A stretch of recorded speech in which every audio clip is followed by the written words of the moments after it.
Queridos amigos, nós estamos aqui no Instituto de Cultura Espírita do Brasil, o ICEB, um Instituto de Estudos Avançados do Espiritismo, retomando aqui as nossas atividades antecipadamente.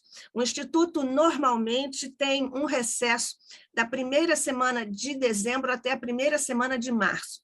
Mas em tempos de pandemia, nós achamos interessante retomarmos as nossas atividades, ainda que com temas bem gerais, que não estão assim em sequência, como normalmente nós fazemos na nossa programação regular, e criamos este painel porque o mundo nunca precisou tanto de Jesus como agora.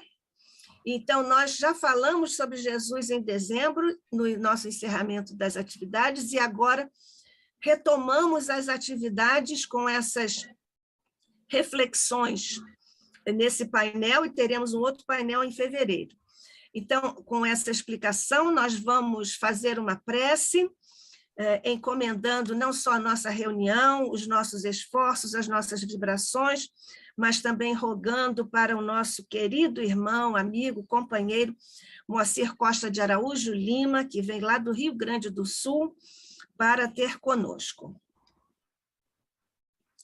Jesus querido, eis-nos aqui, amigo de sempre, voltando nossos pequeninos corações para junto do teu, de onde nunca deixaram de cair bênçãos por sobre todos nós, porque vertes, mestre, essa tua generosidade, a tua amorosidade, os teus fluidos generosos por sobre as humanas necessidades, que estão sempre diante de ti, e muito particularmente, mestre, agora no tempo anunciado por teu coração a todos nós, durante a pandemia.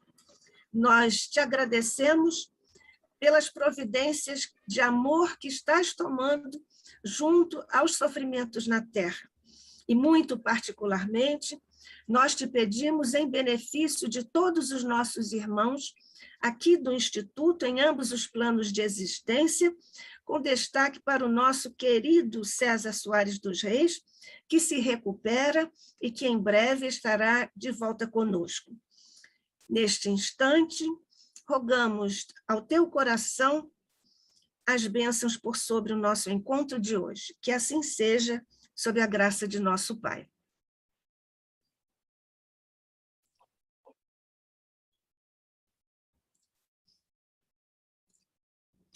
Então, nós vamos...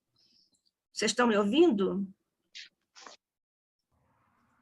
Sim, Tá bem. Então, vamos lá. Nós estamos com o nosso querido irmão, companheiro, amigo, o nosso Moacir Costa de Araújo Lima, lá do Rio Grande do Sul. Moacir é advogado, atualmente ele é bacharel em Direito, porque não está advogando mais profissionalmente. Ele é físico de formação, é professor universitário na PUC, lá do Rio Grande do Sul, de Porto Alegre, e tem feito trabalhos imensos. Ele é escritor, é conferencista internacional e nacional, evidentemente, e tem estado conosco ao longo de mais de uma década para nós estudarmos esta coisa fascinante que é a física quântica, e ele, muito didaticamente, faz pontes especiais sobre a quântica, ou da quântica, para o Evangelho de Jesus, para o Espiritismo. É o que nós pretendemos, mais uma vez, recordar, aprender com ele muitas outras coisas, porque é uma espécie de magia quântica. E estar em dois lugares ao mesmo tempo, nós sabemos isso dos nossos mentores, mas queremos saber do nosso Moacir sobre os saltos quânticos, conexões não locais, o que isso tem a ver com o que fazem conosco os nossos mentores, os que eles nos explicam isso. Kardec nos fala da transmissão do pensamento em O Livro dos Espíritos, em A Gênese particularmente. Então, nós sabemos que a física quântica veio quebrar paradigmas que nos vinham da física clássica, em que não havia a possibilidade, ou pelo menos a lembrança, ou a presença do observador como um elemento de investigação. Mas com a quântica isso acontece, e uma das coisas mais surpreendentes, pelo menos para nós que ainda trabalhamos com a lógica cartesiana e da física clássica, nós temos uma especial perplexidade com o elétron, não é, Moacir? É onda ou é partícula, ele tem dupla personalidade. Quando Jesus disse, na medida em que medirdes, sereis medidos, que medida é essa que nos escapa? E não escapa a quântica, pelo menos de outra forma, as repercussões das palavras de Jesus sob a ótica da quântica. Quando Jesus falou, e Sócrates falou, e Gandhi falou, e Francisco de Assis falou, e todos os grandes falam, e também falam os detratores desses mesmos luminares que vieram à Terra, o que a física quântica nos diz e como é que ela explica nesse novo universo que ela descerrou para nós. Afinal, onde é que fica o nosso senso comum, hein, Moacir? Com a palavra você, com muita a gratidão do ICEB e de todos nós que estamos aqui recebendo você online a primeira vez, mas você já veio aqui para abrir as nossas atividades em um ano, faz uns 5 anos, eu acho. Obrigada, Moacir. Muito obrigada. Não, quem deve agradecer sou eu, essa oportunidade de estar em vários lugares ao mesmo tempo, e não é mais uma novidade. A partir das conquistas, principalmente nesse terreno da eletrônica, certamente ligado ao eletromagnetismo, nós vejamos agora um detalhe. Nós todos estamos em vários lugares ao mesmo tempo. Eu estou em várias salas, e pessoas de diferentes locais estão aqui na minha sala, sem que isso implique o que era o dogma do mecanicismo tradicional, uma ocupação exagerada de espaço. Não, o espaço físico continua livre, mas nós já conseguimos esse problema da bilocação parcialmente. Mas esse parcialmente implica o que há de mais importante. Nós estamos em vários lugares ao mesmo tempo com o nosso pensamento, com a capacidade de expressá-lo. Isso é mais importante que estar só com o corpo físico, por exemplo. Transportar um corpo físico inerte de um lugar para outro não teria o mesmo efeito desse transporte que nós estamos fazendo agora. E aí, mais uma vez, aparece o convite a que sejamos sempre responsáveis pelas nossas ações. Nós ouvimos todo dia pessoas tecendo críticas à internet. A internet desuniu as pessoas.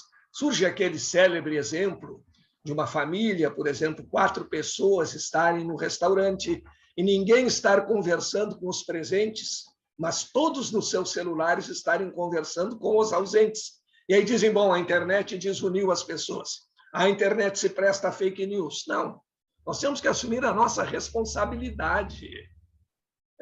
O instrumento em si depende de quem o usa.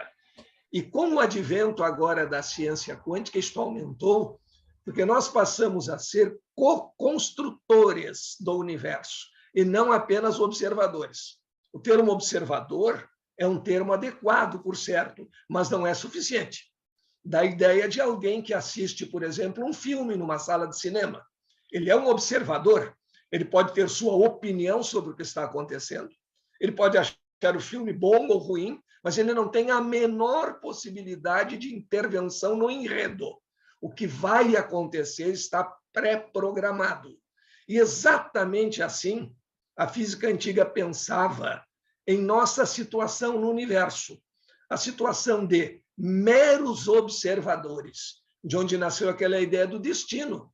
Quando eu vou assistir o filme, ele já foi feito, ele já foi rodado, ele já foi corrigido, ele recebeu todos os retoques finais e agora ele está na tela. E o que sou eu? Um observador que pode simplesmente emitir alguma opinião, mas não pode modificar nada do que está ali.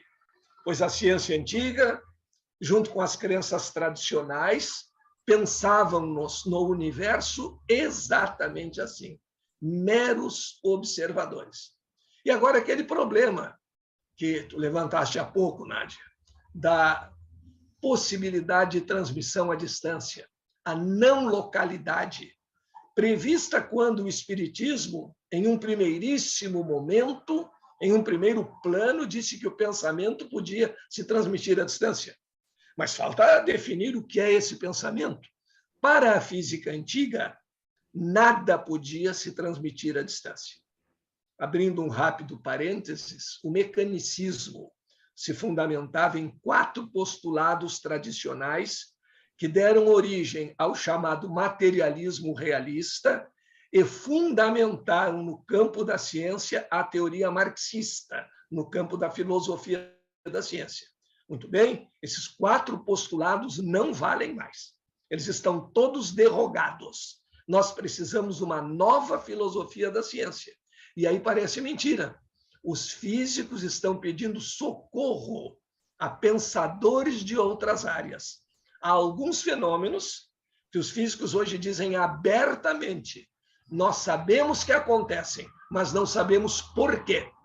E aí, fugindo à responsabilidade, dizem: possivelmente não seja da nossa esfera, não seja do nosso campo de estudos. Quem sabe filósofos e teólogos responderão nos próximos anos ou séculos. E é interessante que filósofos e teólogos foram 2 classes que eles sempre desprezaram bastante. Não deram muita atenção. Então, eles ficaram em alguns conhecimentos, sabem como as coisas acontecem e não por quê. Então, vamos ao exemplo da transmissão à distância. Vamos dar um exemplo para que nós possamos entender esse enigma da chamada não localidade. Vamos admitir o seguinte: 2 automóveis numa mesma estrada, em linha reta, sem buracos. É difícil de imaginar isso, só acontece lá para o exterior. Para nós, estrada com buracos é difícil de imaginar devido à nossa perfeição tecnológica e ao capricho que colocamos nas obras públicas. Mas isso é outra questão. Vamos imaginar, então. Einstein sempre deu mais importância ao pensamento e criou as famosas experiências mentais, experiências de pensamento. No meu péssimo alemão, meu filho conhece, mas no meu péssimo alemão é algo como Gedankenexperimenten, umas experiências que são mentalizadas. A física antiga não dava bola para isso, mas os elétrons nos obrigaram a prestar atenção a isso, a imaginar como seriam as coisas se o elétron fosse uma onda exclusivamente, como seriam se ele fosse uma partícula. E aí surge esse princípio das ações à distância, que derroga um dos postulados do materialismo realista. Então, vamos voltar ao nosso exemplo. Nós vamos imaginar 2 carros numa mesma estrada, se afastando, andando, portanto, na mesma estrada em sentidos contrários, e vamos imaginar que cada um tem a velocidade de 60 km por hora. Como um desses veículos pode influenciar sobre outro? É como a física antiga pensava que uma partícula poderia influenciar sobre outra. Uma tocando-se, mas se estão se afastando a 60 km por hora, eles não vão se tocar. Essa hipótese já estava deixada de lado, mesmo para os elétrons. Outra possibilidade, mandando um sinal que o outro pudesse receber, e recebido esse sinal, modificasse algo do seu comportamento. Pois bem, agora vamos voltar aos nossos carros. Eles estão se afastando, cada um está a 60 km por hora. E um deles manda, então, um sinal para o outro. Só que esse sinal tem limite de velocidade. E este sinal viaja só a 60 km por hora. Aí vem a questão: 2 carros se afastando, um num sentido, outro no outro. Cada um mantém a velocidade de 60 km por hora. Então, é fácil entender que em cada hora eles se afastam 120 km um do outro. É o que em física nós chamamos de velocidade relativa. Será que este sinal mandado a 60 km por hora alcança o outro carro? Logicamente não, porque ele saiu depois do outro. Ele está na mesma velocidade do outro. E se está na mesma velocidade, mantém a distância. Não alcança nunca. Então, não poderia um desses carros influenciar no outro, nem se tocando, nem mandando um sinal. Pois assim a física pensava nos elétrons. Agora vamos imaginar as chamadas partículas gêmeas. 2 fótons de luz, partículas gêmeas, se afastam um do outro. A velocidade é um pouquinho maior que a dos automóveis. É 300 mil quilômetros por segundo. Velocidade limite no universo. E aí veio o que causou muita estranheza aos físicos. Se uma dessas partículas gêmeas sofre uma modificação, no mesmo instante, não demora nada em relação ao tempo, a outra apresenta a mesma modificação. Então vamos ver como isso pode acontecer. Essas partículas estão se afastando e têm um plano vibratório. Então, por exemplo, usando um polarizador, nós obrigamos uma das partículas a vibrar só no plano vertical. E ela continua se afastando da outra, cada uma a 300 mil quilômetros por segundo. No mesmo instante em que essa primeira partícula tem seu plano de vibração modificado, a outra muda também, passa a vibrar no plano vertical. Como? Mandou um sinal e a outra percebeu o sinal. Impossível. Os sinais viajam a 300 mil quilômetros por segundo.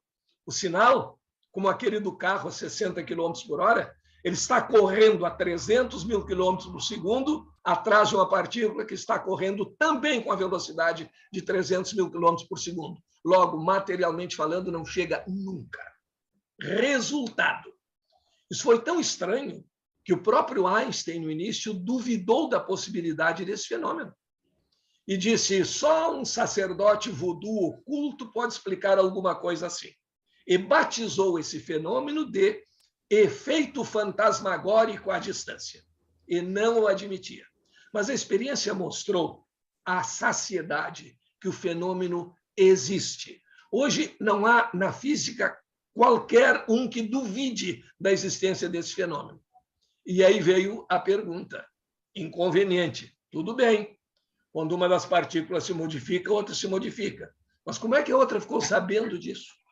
Que tipo de mensagem chegou na outra? Bohr, fugindo do assunto propriamente dito, ele era um defensor do fenômeno enquanto Einstein o negava, chamou essa transmissão de propriedades ocultas. Muito bom, porque são exatamente propriedades ocultas que aparecem conosco. Aí houve o seguinte problema. Muito bem, o que é que se transmite uma partícula para outra? E houve o famoso Manifesto de Copenhague. Os cientistas se reuniram e, verificando este fenômeno da física quântica, entre outros, chegaram à seguinte conclusão: não sabemos nem nos cabe verificar por que isso acontece. Devemos apenas entender como acontece. Podemos aplicar nossas equações, tirar as consequências desse duplo comportamento do elétron, como, por exemplo, a leitura de código de barras através de raio laser, mas por que nós não sabemos e confessamos que não estamos dispostos a estudar? Aí houve o famoso manifesto de Einstein, Podolsky e Rose, dizendo, não, nós temos que saber como e também por que as coisas acontecem. E aí, nesse momento, no terreno da filosofia da ciência. Interessante, nós todos sabemos que na filosofia da ciência não existe decidibilidade, como na lógica de predicados de primeira ordem, onde, diante de uma sentença, nós classificamos verdadeiro ou falso. Não. Em filosofia da ciência, não existe essa decidibilidade. Existem graus de plausibilidade. Então, há uma carência de teorias no sentido filosófico para explicar como pode isso acontecer. Por que acontece esse tipo de fenômeno?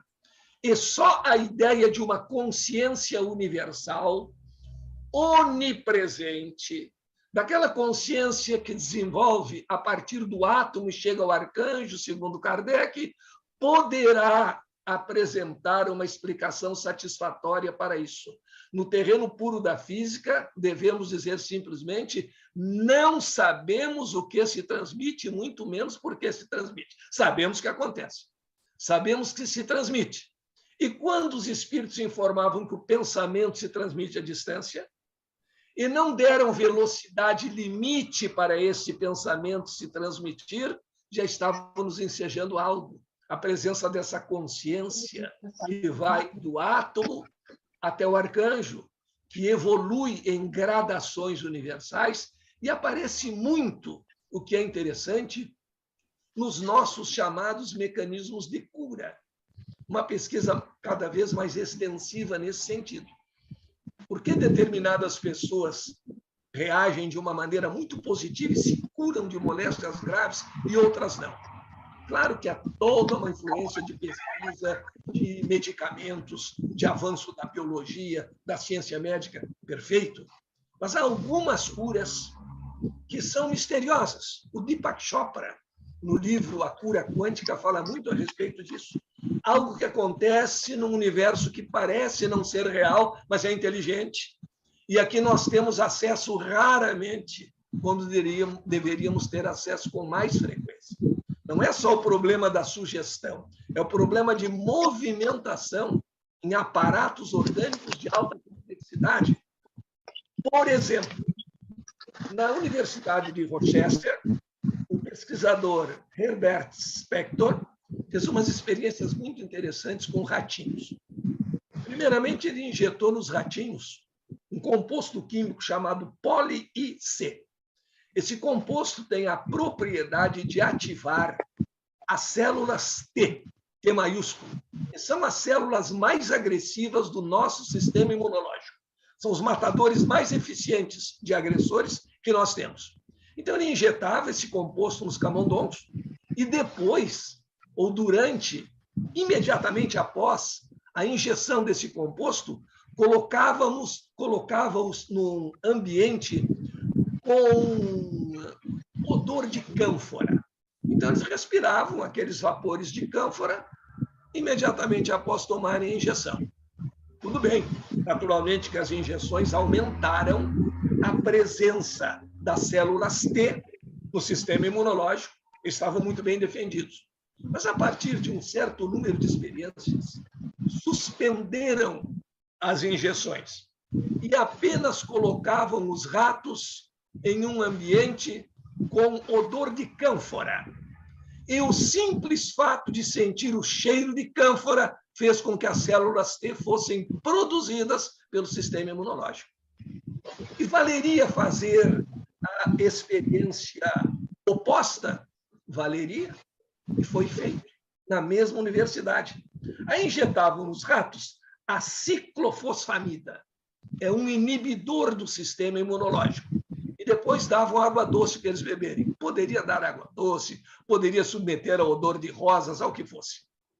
E depois de um certo tempo suspendiam a injeção.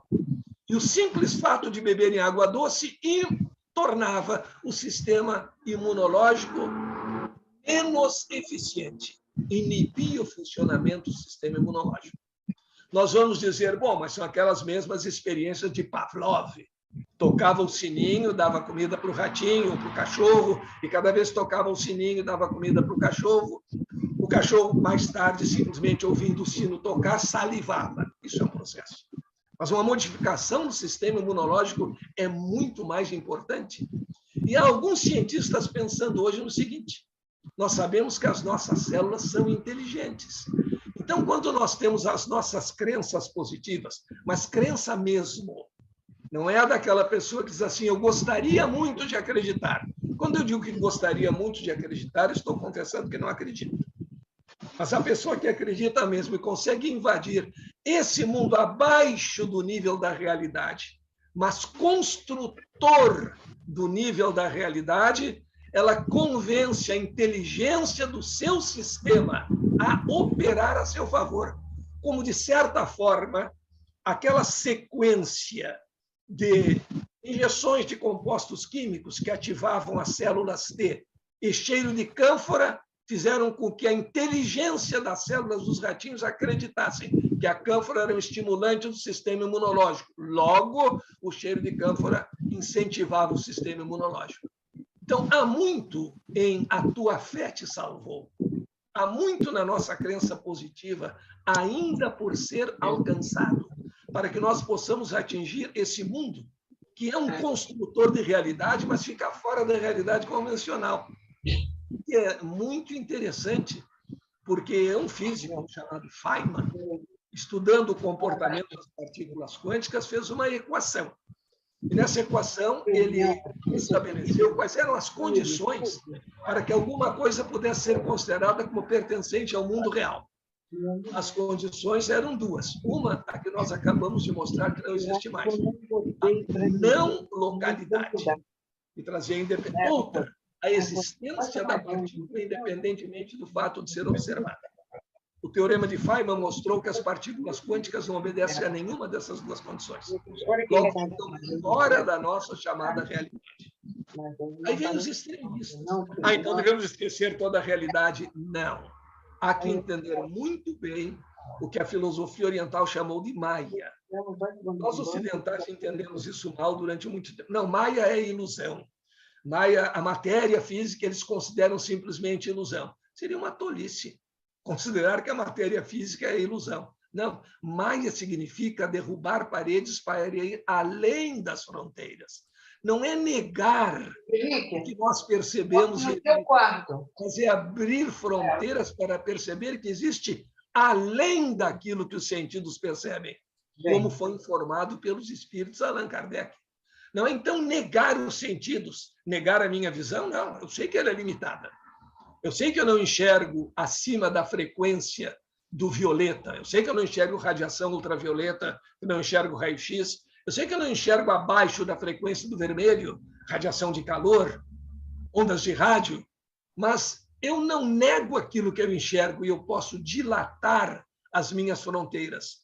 É neste sentido que as filosofias orientais chamavam Maya de ilusão. É não ficar somente nisso. Nós temos duas possibilidades. Quando nós falamos em quebrar paredes, nós podemos estar falando em destruir a sala em que nos encontramos, mas nós estamos também falando em ir além da limitação das paredes, em perceber além delas. E é com essa percepção além delas, que nos vem da espiritualidade, que nós temos as condições de conquistar essa nova realidade, de conquistar a nossa inteligência celular. E é por isso que a fé verdadeira salva. Não é a fé do fanatismo. A ciência quântica não destruiu a física newtoniana. Manda-se um robô a Marte utilizando simplesmente a física newtoniana. Ela apenas ampliou. É necessário entender que na filosofia e na ciência, o novo paradigma não é a derrogação absoluta do antigo, é apenas a sua ampliação. Tudo aquilo de que o antigo paradigma dá conta, continuamos a usar o antigo paradigma, mas naquelas questões em que é preciso alargar as fronteiras, dilatar horizontes, nós utilizamos além do paradigma antigo. É completamente diferente desta tolice em que nós estamos caindo, de paradigmas de revoluções político-sociais, em que cada novo chefe de plantão acha que a história começou com ele. Não. Nós temos que ampliar, e não somente negar, não é destruir, é adaptar e ampliar os horizontes. É isso que se faz na ciência, com os devidos cuidados. Agora, Nádia, quando tu falavas no problema do novo paradigma quântico-relativístico, quanta bobagem se tem lido em nome da física quântica. Isso é lamentável, porque há pessoas dando curso de física quântica que não têm curso nem de física elementar. E dão cursos do tipo vença na vida sem fazer força. Eu tenho dito sempre que o bloco do Me Engana, que eu gosto, é grande, unido e feroz, porque não aceita qualquer modificação nas suas crendices. Aqui em Porto Alegre, e não é aqui a sede, é em outro estado da federação, mas frequentemente, e isso tem invadido muitos grupos espiritualistas que, pensando estar falando em nome da ciência, não se dão conta do engodo, cursos de física quântica, chamados cursos de física quântica, que prometem o seguinte: número 1, diz o autor do curso, não sei baseado em quê, nós sabemos que o observador influi nos fenômenos observados. Outro tópico que deveremos abordar. Mas tirou ele não sei de onde que só 5% das pessoas no mundo influenciam na mudança dos fenômenos que estamos observando. Ele, então, promete a seus alunos que eles integrarão estes 5%. Com um pequeno erro aritmético, porque se esses alunos vão integrar os 5%, Ou alguém vai sair dos 5% ou 5% vai aumentar. Mas isso aí não tem importância, porque as pessoas não se dão conta disso aí. Então, você vai aprender a ser um dos 5% que decide sobre o futuro da humanidade. E outra, mais extraordinária. Encontre a sua metade, encontre o seu verdadeiro amor e seja feliz para sempre. Ora, isso é profundamente prejudicial, porque quando isso é divulgado em meios espiritualistas, quando nós acreditamos na mentira, por isso Kardec disse, é preferível rejeitar verdades a aceitar mentiras. Aceitar mentira tem um custo muito alto, porque nós investimos em uma enorme construção e depois temos que demolir tudo. Temos que remover o entulho, além da imagem negativa. Que aí vão dizer, quando esses grupos espiritualistas, espíritas, já colocam tudo na mesma sacola, falam em ciência, eles não sabem o que estão dizendo. Eles estão ensinando a encontrar outra metade da maçã. Eles estão ensinando táticas para conquistar o ser amado. Eles estão ensinando táticas para mudar as tempestades que aparecem aí no céu, quando não é absolutamente nada disso. Então, é muito importante que se faça, como se faz no ICEB, em outros organismos sérios de divulgação, o estudo da doutrina. E não se falar naquilo que não se conhece. Nós não somos conhecedores de tudo, mas nós não somos obrigados a falar naquilo que não conhecemos. Há um ditado em inglês que é muito interessante, no sentido de sermos positivos com as outras pessoas. If you don't have anything nice to say, don't say. Se você não tem nada de bom, de bonito a dizer, não diga. No terreno da ciência, isso é importantíssimo. Porque agora todo mundo fala em nome da ciência. Agora, na pandemia, então, principalmente quando se usou a pandemia para finalidades político-eleitoreiras, as mais diversas opiniões são dadas e cada um diz, eu falo em nome da ciência. 2 mais 2 são 3, e eu falo em nome da ciência. E outro diz, 2 mais 2 são 5, e eu falo em nome da ciência. Talvez alguém diga, 2 mais 2 são 4, e eu falo em nome da ciência. Quando dizem coisas absolutamente antagônicas. Eu cheguei até a propor num artigo que se fizesse um decálogo para a ciência, ao estilo da lei mosaica, onde o principal artigo seria não tomar seu santo nome em vão. Não sabe o que é, não invoca. Se sabe, invoca. A ciência muda. As pessoas, não, isso aqui é definitivo porque é em nome da ciência, mas a grande característica da ciência está em mudar. No materialismo e na filosofia da ciência alimentada pelo materialismo realista, pelo mecanicismo, não havia lugar para a espiritualidade. Esta mesma ciência continua a ser usada com êxito em vários quesitos, mas é falha nessa interpretação da filosofia da ciência. Nós precisamos ter a coragem de ver o futuro, de renovar. Então, o que existe de novo hoje é que o observador não é apenas um ser passivo. Ele é um co-criador. E a nossa consciência é o elemento criador. Mas qual é a consciência que cria? É aquela consciência em estado ampliado, dos meditadores, daquelas pessoas que têm fé, daqueles médiuns que se comunicam com a espiritualidade superior, a consciência em estado ampliado. Não essa consciênciazinha do ego, eu quero vencer na vida sem fazer força, eu quero, não, isso aí não cria nada, porque isso aí é uma simples cessão de força ao ego. Mas a consciência ampliada, a nossa consciência é responsável pela criação. Mente e corpo, efeitos, manifestações diferentes da consciência. E o nosso plano, o plano da matéria pura e simples, como dizem os espíritos, e sempre nos informaram, não é um plano de causas absolutas, é mais um plano de efeitos. Então, o que nós temos hoje de novidade é essa abertura no paradigma quântico-relativístico para a espiritualidade. Se nós fôssemos falar em filosofia da ciência e abordássemos qualquer tópico que levasse à espiritualidade, no domínio do modelo mecanicista, nós estaríamos fora de qualquer possibilidade do universo da ciência de então. Hoje, se nós falarmos dessas propriedades diferentes, essas coisas bizarras que a física quântica nos apresenta, e no poder da consciência, no poder do observador sobre o fenômeno observado, nós estaremos de acordo com o novo modelo. Então, vamos buscar as respostas a todos esses quesitos, porque o codificador já nos disse, em nenhum aspecto, o Espiritismo é um livro acabado, pronto, terminado, selado, dogmático.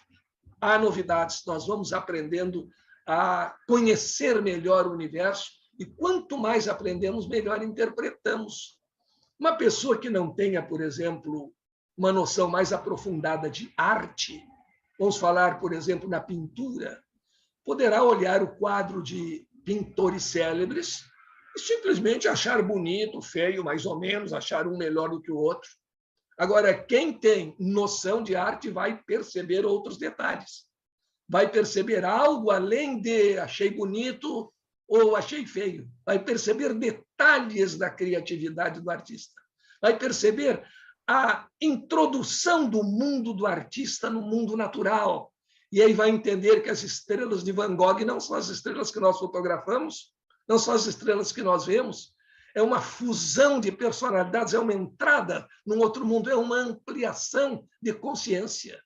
Assim, para nós entendermos a espiritualidade, nós precisamos ampliar nossa consciência e, principalmente, vivenciá-la. Saber de cor, capítulo por capítulo, versículo por versículo do Evangelho, pode ser um bom exercício de memória, mas cultivar a bondade, a fraternidade, a caridade, fora da qual não há salvação, isso é crescer espiritualmente, isso é evoluir. Existe mais algum aspecto da física quântica que devamos comentar? Ô, Moacir, boa tarde. Você quer... Só um instantinho, Rubinho, por favor. Moacir, nós tínhamos combinado 40 minutos de exposição, 10 minutos para perguntas e 10 para intervalo. Certo. Podemos interromper agora, porque nós estamos com quase 45 minutos. Se alguém tiver alguma pergunta, as pessoas não postaram aqui no chat. Eu escrevi aqui algumas, porque não quis prevalecer da minha condição. Eu não escrevi, mas estou convidando as pessoas que tenham perguntas para colocarem aqui no chat tudo. O Rubinho agora vai fazer a pergunta dele. Certo, com dois detalhezinhos. Pode fazer como achares também, tipo entrevista, a qualquer momento, para não ser todo mundo, mas a qualquer momento tu podes complementar alguma coisa que se falou no início e não foi falado agora, que dá uma dinâmica bastante boa. E também, quanto às perguntas, já dizer antecipadamente que eu me reservo o direito de responder não sei, porque há muitas coisas que estão ainda em pesquisa que nós não sabemos exatamente, e eu aprendi isso, foi um fenômeno interessante. Uma vez respondi uma pergunta sem saber e me dei mal. Eu estava terminando um livro, um dos primeiros que eu escrevi, A Era do Espírito, usando o computador, e começou a haver uma falha. Aí vem a famosa lei de Murphy, né? Se algo pode dar errado, vai dar, no pior momento. E eu, então, cada vez achava onde é que tinha parado. Havia vários arquivos já com aquele mesmo livro escrito. Eu buscava o que estava mais adiantado. Aí resolvi fazer uma limpa nos artigos velhos e ficar só com um. Mas, por esquecimento, eu deixei um que era só o título, A Era do Espírito, e outro que era todo o livro escrito. E, na noite em que eu terminei o livro, feliz da vida, eu vou sair do computador e avisar para a família que o livro está completo. O computador me fez uma pergunta diferente. Sempre que a gente manda fechar um arquivo, a pergunta é: deseja salvar as alterações para o arquivo tal? E a gente responde que sim.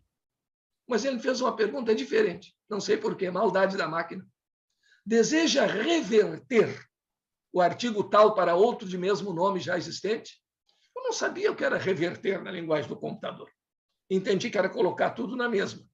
E, em vez de deixar como estava, eu botei sim. E aí sumiu tudo da tela. Aí eu entendi. Existia um arquivo cujo nome era somente A Era do Espírito. Reverter o que eu acabara de escrever para aquele significava transformar tudo num título, A Era do Espírito, e fiquei sem o livro.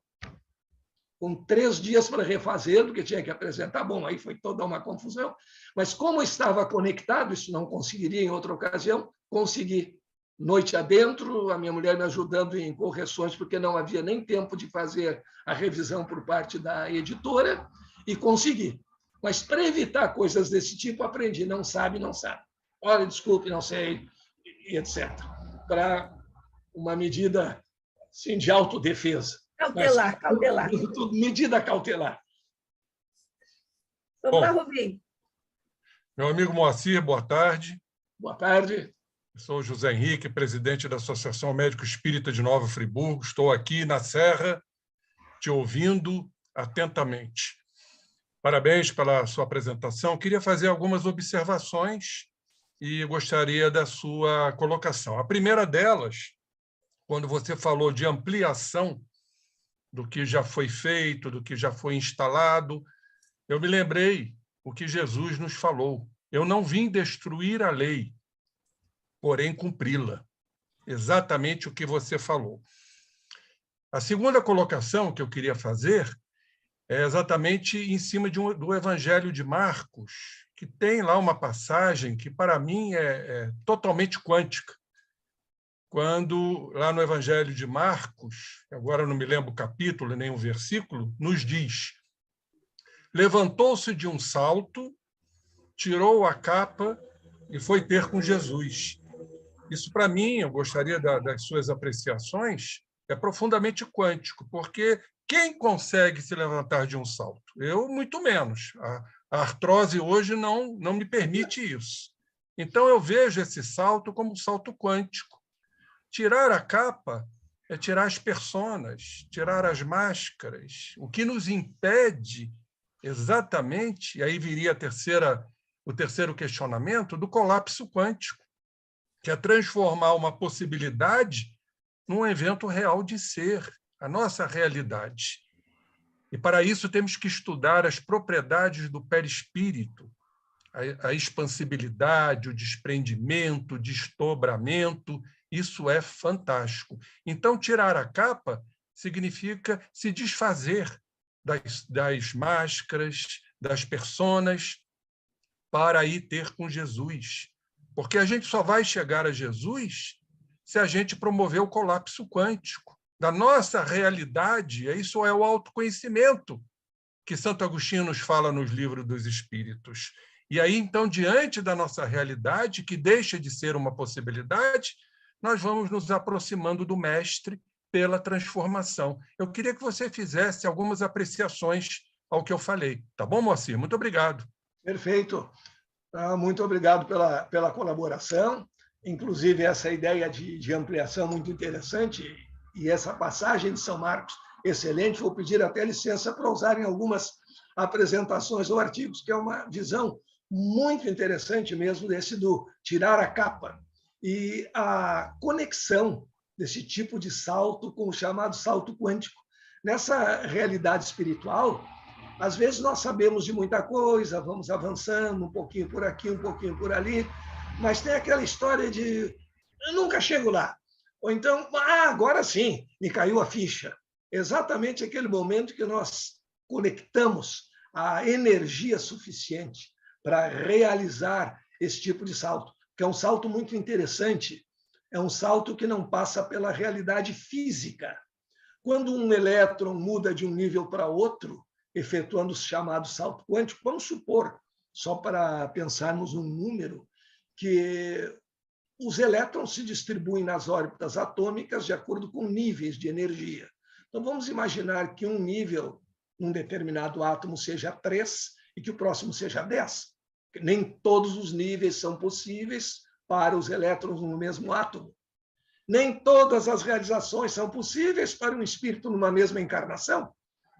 Então, se o elétron é do nível 3, mas o próximo nível daquele átomo, que estamos supondo é o nível 10, acontece um detalhe muito interessante, que vai ao encontro do dito de Kardec, quando fala em consciência das partículas. Esse elétron está no nível 3 e recebe uma unidade de energia, através de uma vibração, de uma colisão, de qualquer forma. Ele recebe uma unidade de energia. Pela física antiga, 3 mais 1, 4, ele está no nível 3, ele iria para um nível 4. Ele subiria um pouquinho de nível. Mas como nem todos os níveis são possíveis, essa colisão que aporta só uma unidade de energia é absolutamente ineficaz. Os físicos não sabem por quê. Mas por que ele não recebeu essa unidade de energia? Como é que ele pôde rejeitar? Como é que ele sabia que não podia receber? Ele tem a sua consciência. é ineficaz. Agora, no momento em que ele receber exatamente a diferença necessária para ir do nível 3 ao próximo possível para ele, que seria o nível 10, então, quando chegar em 7 unidades de energia, ele aceita integralmente e pula para o nível 10. Mas aí vem o problema. Se ele pulou do 3 para o 10, naturalmente ele passou pelo 4, pelo 5, pelo 6. Por exemplo, um saltador que vai pular 2 metros de altura, ele partiu do 0, mas em algum momento ele passou pelos 20 centímetros, pelos 40, por 1,5 metro. E na física isso não acontece, porque esses níveis são incompatíveis. Então, Einstein chamou esse espaço por onde os elétrons passam quando fazem a mudança de nível, espaço de transcendência. Não é o nosso espaço vulgar, não é o nosso salto comum. E como é que eu consigo chegar a um espaço de transcendência? Agora, peguei a ideia maravilhosa, tirando a capa.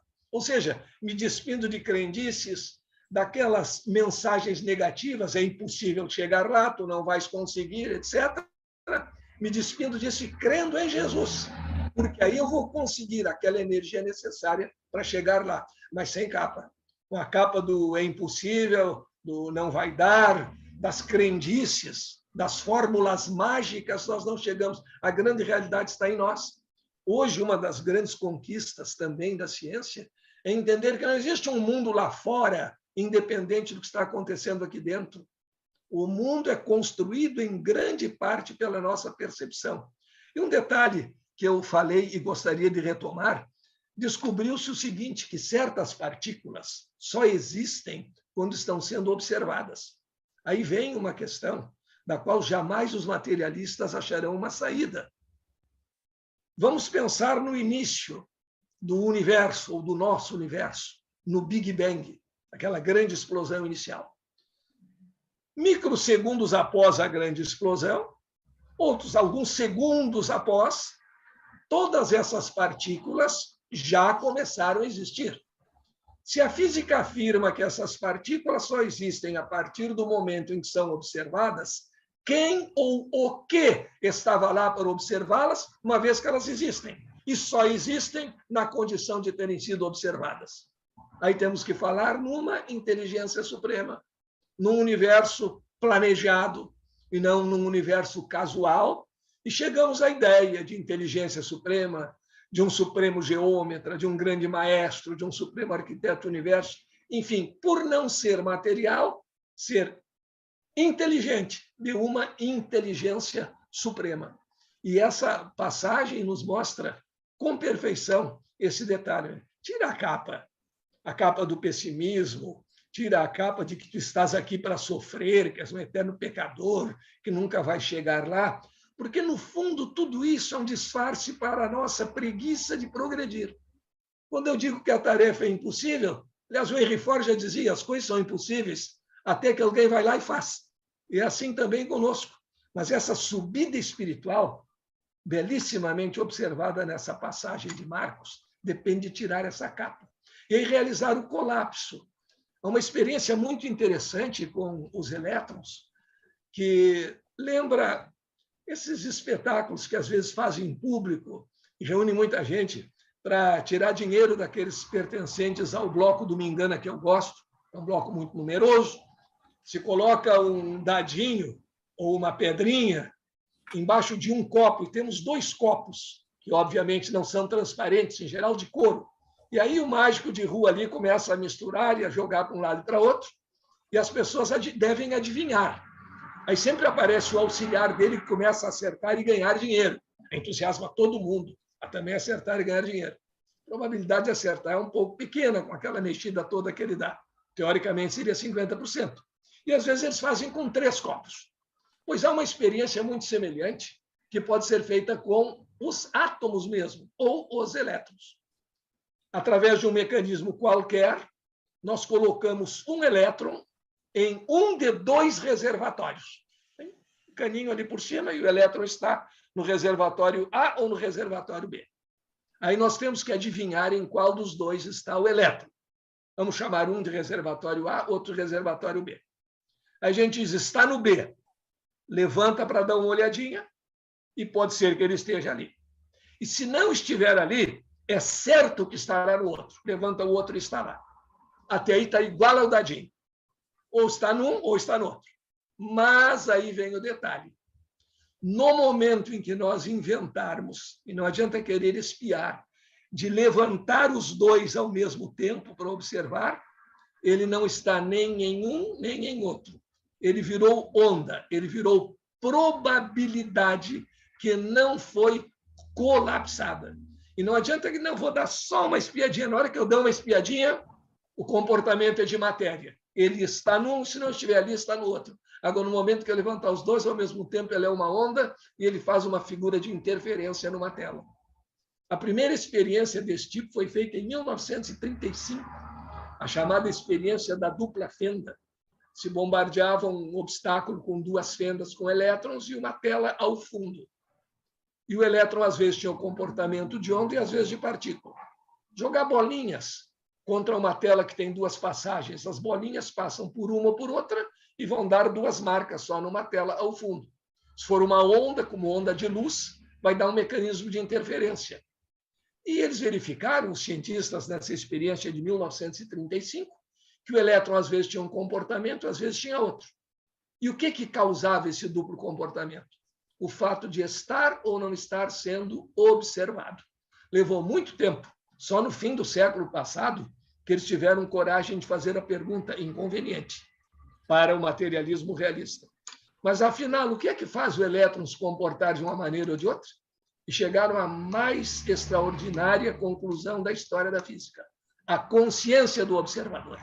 Aí a consciência entrou definitivamente para o laboratório e nós passamos de meros espectadores a co-criadores, de acordo com a nossa possibilidade, o nosso nível de consciência.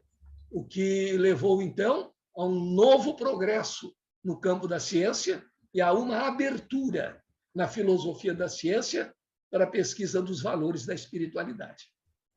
Hoje se tem falado muito, no início da pandemia era um pouco mais a respeito das novas faculdades. Os materialistas de toda ordem, principalmente os filósofos de televisão aqui do nosso querido país, resolveram ditar cátedra sobre alguns assuntos, como seria o mundo depois da pandemia.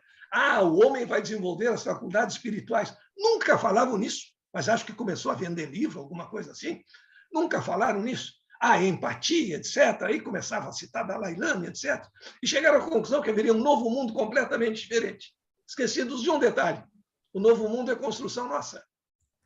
Se nós não nos convencermos de que precisamos mudar, as lições estão aí. De tudo, mesmo que não aconteça para o melhor, de acordo com a nossa convicção, mas de tudo nós devemos, com inteligência, aprender a tirar o melhor. Então, nós tivemos aí, estamos tendo uma grande lição que nos convoca à fraternidade, que nos mostra a necessidade da empatia, que nos mostra que não existe o problema do outro também é problema meu. Mas internalizamos isso, espiritualizamos isso, buscamos que no Evangelho está toda a solução no que diz respeito ao plano emocional, que nós não venceremos só com tecnologia, nós venceremos se associarmos tecnologia e amor. Nós aprendemos, nós decidimos aprender essa lição? Eu não sei. Estou vendo a mesma briga no trânsito, a mesma violência na rua, porque as pessoas aprendem se quiserem. Aquele filósofo Epicteto, que depois foi expulso de Roma, ele dizia sempre: ninguém ensina nada quem acha que já sabe. E há muitas pessoas que são autossuficientes. Os espíritos já alertavam, através de Kardec, que a descrença, muitas vezes, tem sua origem na vaidade. Eu sei tudo. E se eu sei tudo, ninguém vai me ensinar nada. Esse é o problema dos extremistas. Eles acham que toda a verdade do mundo está escrita num estreitinho manual que conseguiram decorar com alguma dificuldade. E como tudo está escrito ali, fora dali não há salvação. Se está fora dali, está errado. E não evolui. Essas pessoas muito vaidosas que dizem coisas do tipo: eu nunca mudei de ideia. Mudou, sim, e ainda bem que mudou. Ou o leite materno continua sendo seu alimento preferido. Mudou. Então, mudou o paladar? Não mudou só o paladar, mudou muitas coisas. E ainda bem que há pessoas capazes de mudar. Não os que mudam por modismo, mas aqueles que mudam com inteligência, que conversam no modo ser e não no modo ter.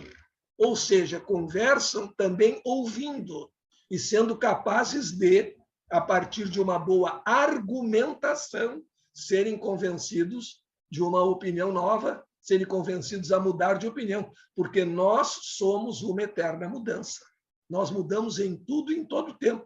E naquilo que depende de nós, devemos aprender a mudar para melhor.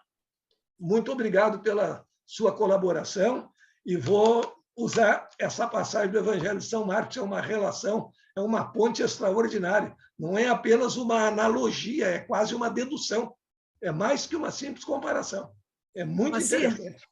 Moacir, nós temos aqui a participação da Jane. Obrigada, Jane. Ela diz, falando sobre o comentário que você fez sobre Maia, que pela filosofia oriental significa quebrar, ir além das paredes, além do concreto.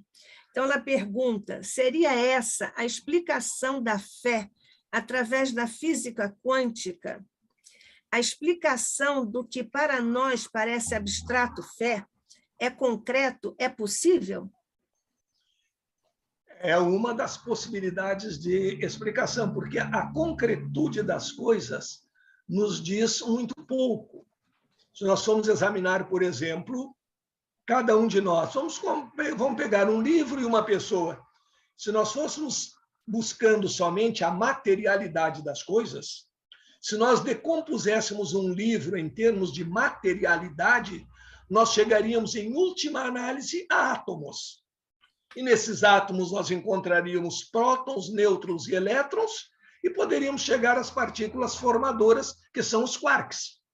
Se nós decompusermos materialmente um de nós, nós vamos chegar a átomos. Nós vamos chegar a prótons, nêutrons e elétrons. Mas por que esses prótons, nêutrons e elétrons amontoados em nós pensam, e os do livro, pelo menos, não pensam no nível em que nós pensamos? Então, a simples explicação da organização material é muito pouco para entender o pensamento. E nós temos que chegar, então, a esses níveis mais avançados de consciência e perceber, além da simples percepção sensorial. Porque o próprio estudo acadêmico nos mostrou que a percepção sensorial é limitada. Som não é só o que nós escutamos. Som é um tipo de vibração mecânica que se transmite através do ar, através de sólidos, e não se transmite no vazio. E essas vibrações nos impressionam, sob o ponto de vista da audição, se estiverem entre 20 Hz, os sons mais graves, mais baixos, no sentido correto, que nós percebemos, e 20.000 Hz, os mais altos ou mais agudos. Acima disso, os morcegos percebem. Nós não percebemos, mas não deixam de ser sons. Nós, nos tomando como parâmetros, chamamos ultrassons, acima de 20.000, infrassons, abaixo de 20 vibrações por segundo, mas são sons e nem todos nós percebemos. Por isso que o mundo é em grande parte criado pela nossa consciência. Os nossos conceitos mudam de acordo com a nossa percepção. Qual seria o nosso conceito de beleza se fôssemos, por exemplo, insensíveis às cores normais e sensíveis ao raio-x? Nós apreciaríamos ossos. Nós elogiaríamos fêmures. E esse seria o nosso conceito, porque nós enxergaríamos de modo diferente. Então, a nossa percepção nos dita como percebemos o mundo, e nós podemos ampliá-la. E quanto mais sutis são essas ampliações, melhor, porque no campo do mais sutil nós percebemos mais. Quando nós chegamos a discussões do tipo bondade, inteligência, compaixão, caridade, nós estamos falando de coisas que já não podem ser medidas em nenhum aspecto, mas que podem ser sentidas. E é por isso que o Saint-Exupéry, em O Pequeno Príncipe, faz aquela advertência interessantíssima, que as grandes pessoas, no sentido de as pessoas adultas, elas amam os números, as cifras, Se não tiver número, elas não entendem. E tem que ter número. E as crianças pensam de outra maneira. Então, ele diz, quando eu falo que eu tenho um novo amiguinho, ninguém pergunta qual é o brinquedo preferido do meu amiguinho, como é a voz do meu amiguinho. Não, eles só perguntam qual é a altura do meu amiguinho, o peso, a cor dos olhos, porque essas coisas podem ser medidas ou vistas fisicamente. E aí ele tem uma expressão que é muito interessante, que as crianças têm que ter muita paciência para lidar com os adultos, porque os adultos têm que numerar, não? Tá bom? Então, seguimos. Nós temos aqui mais uma pergunta, nós estamos estourando aqui o tempo das perguntas, mas vamos aqui em frente. Você já respondeu a Jane, e agora eu vou falar sobre as árvores, Moacir. Nós vamos viajando pela estrada. Eu perguntei aqui, árvores bem distantes em uma mesma estrada florescem simultaneamente. A designação de Einstein de efeito fantasmagórico à distância dá conta disso? Em parte, o fenômeno da mudança do próprio clima, mas existe isso. E, além disso, há outras experiências muito interessantes que mostram a evolução do grupo, uma evolução de conjunto, que nós, às vezes, não nos damos conta. Por exemplo, há uma experiência chamada experiência do macaco número 100. Isso. Esse número 100 não significa que seja o 100º exatamente, mas é muito interessante e se conecta perfeitamente com essa tua observação. Das árvores, digamos assim, aprenderam que é o momento de florir simultaneamente. Foi uma experiência feita em umas ilhas no Japão, onde havia viveiros de macacos. Os macacos eram alimentados principalmente com batatas. E uma ocasião, um dos pesquisadores, até por um certo grau de maldade, passou areia na batata antes de entregar aos macacos. Os macacos foram comendo daquele jeito. O que iam fazer, né? Era batata com areia, eles iam comendo, e não era tão agradável. Até que uma macaquinha, filhote, pegou aquela batata e lavou em água, tirando a areia. A mãe viu isso e também lavou a batata.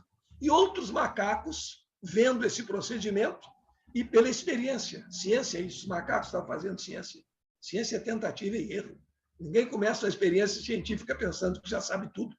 Então, os macacos começaram a imitar aquele procedimento e lavar a areia que os pesquisadores estavam agora de propósito colocando nas batatas. Muito bem.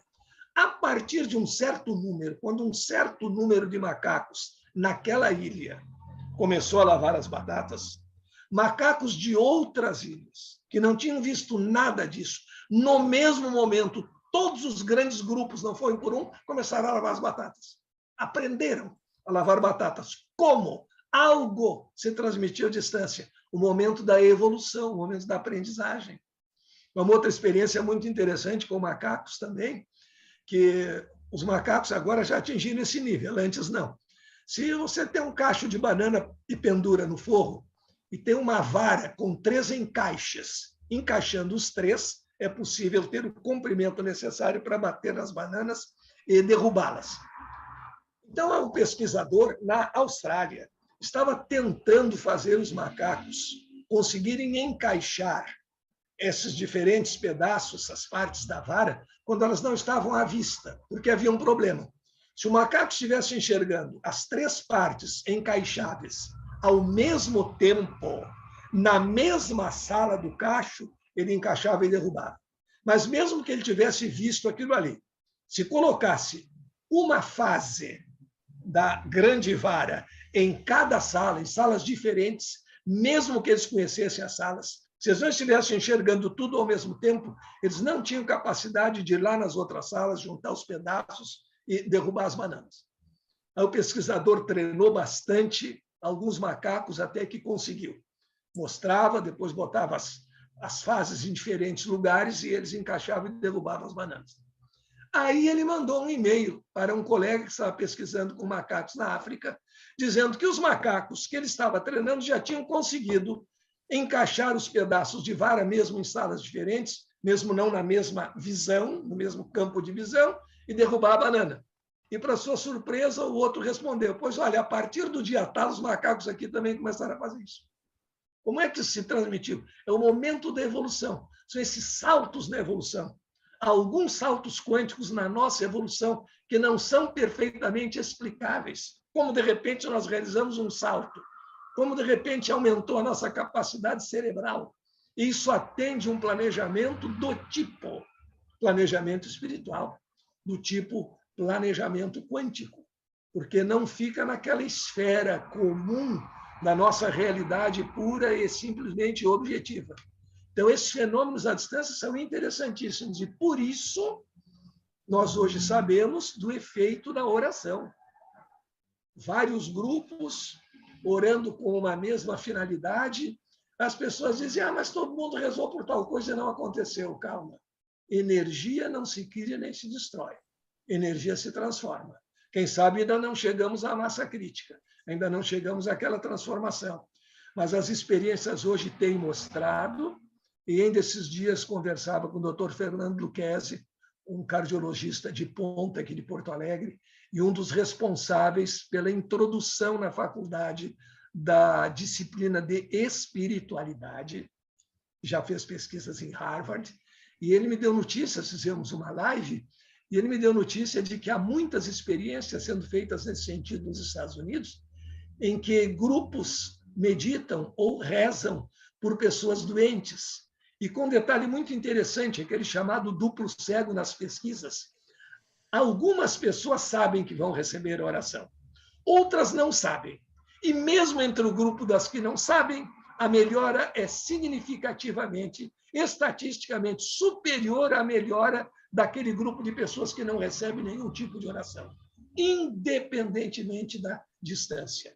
É outro efeito de um mundo que supera a nossa realidade, que nós podemos enquadrar naquele efeito de comunicação, de influência à distância, que foi uma grande revolução no terreno da ciência. Então, a oração, a meditação, o bom pensamento.